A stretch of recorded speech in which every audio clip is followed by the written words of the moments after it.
Hello friends, my name is Bhumi Parmar and you are watching my channel lead centre. आज मैं forensic medicine and toxicology का poisoning का एक important question पढ़ाने वाली हूँ। मैंने इसमें जो मटेरियल यूज़ किया है वो नंदी है और इसमें मैं जो क्वेश्चन पढ़ाने वाली हूँ वो है postmortem finding in case of death due to suspected poisoning और अननोन केस ऑफ पॉइजनिंग। ये फुल क्वेश्चन में पूछा जाता है पॉइजनिंग की डेफिनेशन के साथ, और इसके साथ कोई दूसरा क्वेश्चन भी फुल क्वेश्चन में पूछा जा सकता है।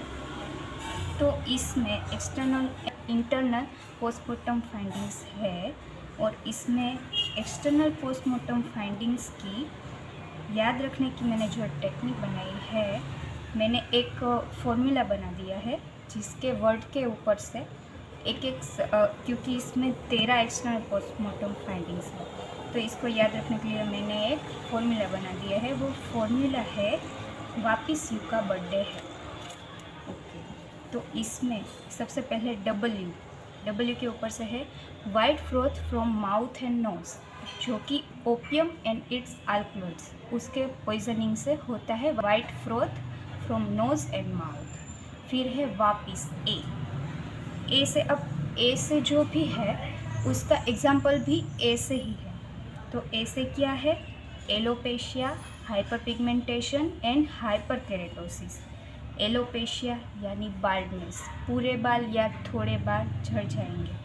हाइपर पिगमेंटेशन यानी डार्क पैचेस और dark spots on the skin. And hyper keratosis means thickening of the outer layer of the skin. और इसका एग्जाम्पल भी ए से ही है, arsenic poisoning over a long period. Okay, तो अब ए हो गया। वापिस पी से है पोस्टमार्टम स्टेनिंग। अगर ये सबसे पहले लिखो तो अच्छा रहेगा। इसमें दो है, डीप ब्लू कलर या ब्राइट रेड और चेरी रेड। अब डीप ब्लू कलर वो किस में आएगा?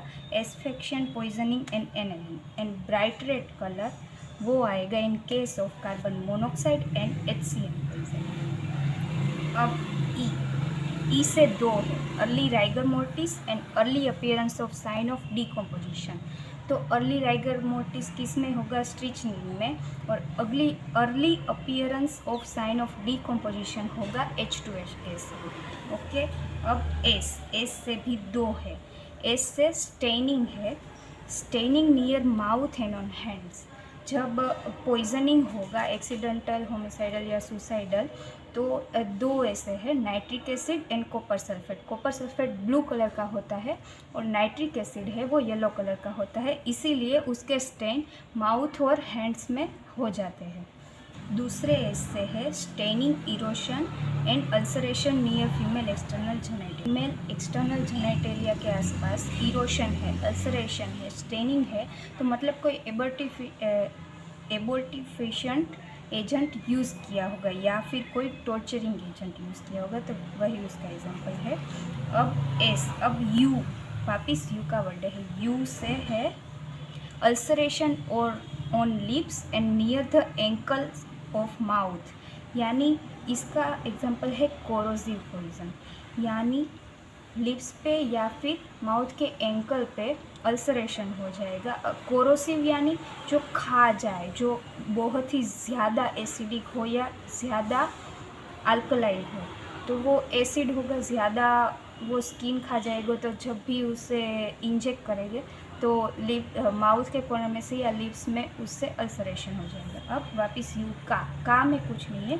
बर्थडे का बी से है blood tinge froth from mouth and nose, जो कि ऑर्गेनोफॉस्फोरस कंपाउंड में होता है। उसके बाद है डी के ऊपर से भी दो है। पहला डीप साइनोसिस। अब साइनोसिस में सी और ओ आता है, तो इससे हम एग्जांपल याद रख सकते हैं cardiac poisons and opium. Okay, deep cyanosis, cardiac poison and opium. और दूसरा डी है डिटेक्टेबल स्मेल, जिसकी स्मेल डिटेक्टेबल है, वो है volatile poisons, opium, KCN, HCN, NaCN। Okay, अब आया बर्थडे है एच से है haemorrhagic spots near the skin and mucous membrane. Haemorrhagic spots होंगे वो होंगे फॉस्फोरस में। इसमें आप स्पॉट्स के पी से याद रख सकते हो फॉस्फोरस। ओके, ये हो गए एक्सटर्नल पोस्टमार्टम फाइंडिंग्स। अब है इंटरनल पोस्टमार्टम फाइंडिंग्स। तो इंटरनल पोस्टमार्टम फाइंडिंग्स में सबसे पहले देखो हमें कैसे याद रखना है। एक तो corrosive agents and corrosive alkali, उन दोनों को साथ में याद रखेंगे। फिर nitric acid and copper sulphate, वो दोनों हो गया। फिर होगा concentrated sulphuric acid and sulphuric acid. Okay, तो सबसे पहले है कोरोसिव एजेंट्स।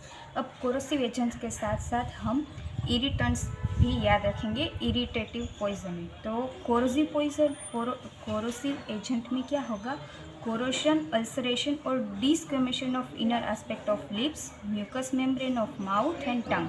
उसका कोरोशन, अल्सरेशन या डिस्क्वेमेशन यानी उसका ज़्यादा डैमेज हो जाएगा पूरे के पूरे स्किन के, मतलब म्यूकस मेम्ब्रेन, स्किन, उन सब के लेयर्स चले जाएंगे। लेकिन इरिटेंट पॉइजनिंग होगा तो उसमें कोरोशन, इरिटेशन, डिस्क्वेमेशन या haemorrhage of inner wall of oesophagus होगा। Okay, corrosive agents and irritant poisons, ये दोनों हो गए। अब कोरोसन एजेंट्स के साथ हमने याद रखा था कोरोसिव अल्कलीज। तो कोरोसिव अल्कलीज में क्या होगा, वो जो भी ऑर्गन होगा वो सॉफ्ट हो जाएगा, स्वोलन हो जाएगा, सोडन, यानी उसमें ये अल्कली आएगी तो वाटर के साथ सेचुरेट हो जाएगी, ट्रांसल्यूशेंट हो जाएगी। Bleach tongue and mucous membrane of mouth, tongue और म्यूकस मेम्ब्रेन वो बिल्कुल ब्लीच हो जाएंगे, यानी उसका पूरा कलर चला जाएगा। अब देखो एक कोरोसिव एजेंट हो गया हमारा, कोरोसिव अल्कली हो गया और कोरोसिव एजेंट के साथ साथ इरिटेटिंग पॉइजनिंग भी हो गया। अब आए nitric acid and copper sulphate. तो उसमें क्या होगा, नाइट्रिक एसिड का कलर येलोइश डिस्कलरेशन आएगा, कॉपर सल्फेट का ब्लूइश डिस्कलरेशन आएगा। हो गया। अब दूसरी पेयर थी concentrated sulphuric acid and sulphuric acid. अब सिर्फ सल्फ्यूरिक एसिड होगा तो क्या होगा, चोकी appearance and consistency of teeth, यानी टीथ चोक जैसे हो जाएंगे कि हम उसे ऐसे थोड़ा सा हम उसे करेंगे तो वो टूट जाएंगे। और कॉन्सेंट्रेटेड सल्फ्यूरिक एसिड होगा तो कार्बोनाइजेशन एंड चेरिंग, कार्बोनाइजेशन यानी वो पूरा सड़ जाएगा। अगर सल्फ्यूरिक एसिड होगा तो सिर्फ चोकी अपीयरेंस होगा और हम उसे थोड़ा सा प्रेशर या देंगे तो वो टूट जाएगा। और कॉन्सेंट्रेटेड सल्फ्यूरिक एसिड होगा तो वो कार्बोनाइजेशन पूरा वो कोयला जैसा बन जाएगा। ठीक है, अब ये दोनों हो गया। अब आए फिनोल। देखो फिनोल उसका दूसरा नाम कार्बोलिक एसिड है, तो ये दोनों एक ही है। तो फिनोल ही एक ऐसा है जो ऑर्गन्स में हार्डनिंग कर देता है, उसकी जो म्यूकस मेम्ब्रेन होता है उसको हार्ड कर देता है। तो hardening of mucous membrane it suggest phenol poisoning. Okay, तो अब हमारे कौन कौन से हुए, corrosive agents, irritant poisons, corrosive alkali, फिर nitric acid and copper sulphate, sulphuric acid and concentrated sulphuric acid and phenol और कार्बोलिक एसिड। ओके, अब एक है ब्लू लाइनिंग इन गम। अगर गम्स में हमारे यहाँ पर ब्लू लाइनिंग हो जाएगी तो क्रोनिक लेड पॉइजनिंग होगा। क्रोनिक लेड पॉइजनिंग में blue lining of gum. Okay, ये सबसे अलग है। और swollen gum, loose teeth and foetid smell होगी तो acute mercury chloride poisoning and chronic phosphorus poisoning हो सकता है। इसमें मर्क्यूरी क्लोराइड पॉइजनिंग है वो एक्यूट है और फॉस्फोरस पॉइजनिंग है वो क्रोनिक है। Acute mercury chloride poisoning and chronic phosphorus poisoning. इसमें आप एक्यूट और क्रोनिक आगे पीछे ना हो जाए इसलिए ऐसे याद रख सकते हैं कि मर्क्यूरी क्लोराइड में क्लोराइड का सी आता है तो उसके साथ क्रोनिक नहीं आएगा, एक्यूट आएगा। ठीक है, ये हो गया। अब discolouration and staining of inner patches of mouth. अगर डिस्कलरेशन हुआ है, पैचेस हुए हैं तो वो कलर्ड पॉइजन से होगा, जैसे कि नाइट्रिक एसिड। अगर इसोफेगल स्ट्रिक्चर हुआ है तो complication of sulphuric acid injection हो सकता है। ओके, तो अब इंटरनल पोस्टमार्टम फाइंडिंग में स्टमक के सिम्टम्स याद रखने हैं। अगर thickening and softening of the wall होगा तो वो कोरोसिव एंड इरिटेंट पॉइजनिंग की वजह से होगा। थिकनिंग एंड सॉफ्टनिंग होगा तो कोरोसिव एंड इरिटेंट पॉइजन्स की वजह से हुआ होगा। अगर हार्डनिंग ऑफ वॉल हुआ होगा तो वो कार्बोलिक एसिड यानी फिनॉल की वजह से हुआ होगा। हार्ड एंड लेथरी वॉल तो उसमें है फॉर्माल्डिहाइड। अब 3 हो गए, कोरोसिव एंड इरिटेंट पॉइजनिंग वाला, उसमें thickening and softening of wall होगा, हार्डनिंग वॉल होगी कार्बोलिक एसिड में, हार्ड एंड लेथरी वॉल होगी फॉर्माल्डिहाइड में। अब सिर्फ कोरोसिव एजेंट में क्या होगा, सिर्फ इरिटेंट पॉइजनिंग में क्या होगा, तो कोरोसिव पॉइजन में होगा अल्सरेशन एंड स्लगिंग, क्योंकि वो कोरोसिव है, खा जाएगा, अल्सरेशन कर देगा। और इरिटेंट पॉइजनिंग में क्या होगा, सिर्फ खून निकलेगा, हाइपरेमिया, हेमरेज और desquamation of mucous membrane. Mucous membrane का डिस्क्वेमेशन हो जाएगा, हेमरेज हो जाएगा या फिर हाइपरेमिया हो जाएगा। ओके, अब हमने जो कलर्ड पॉइजन की बात की थी, तो येलोइश कलरेशन आएगा नाइट्रिक एसिड में, ब्लूइश कलर आएगा कॉपर सल्फेट में, और ल्यूमिनियस इन डार्क यानी अंधेरे में जो चमकेगा वो है फॉस्फोरस। ओके, स्लेटी ग्रे कलर आए, अगर स्लेटी ग्रे कलर आए तो वो होगा mercurous chloride.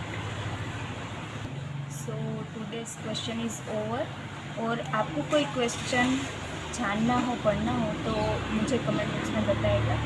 Okay, thank you.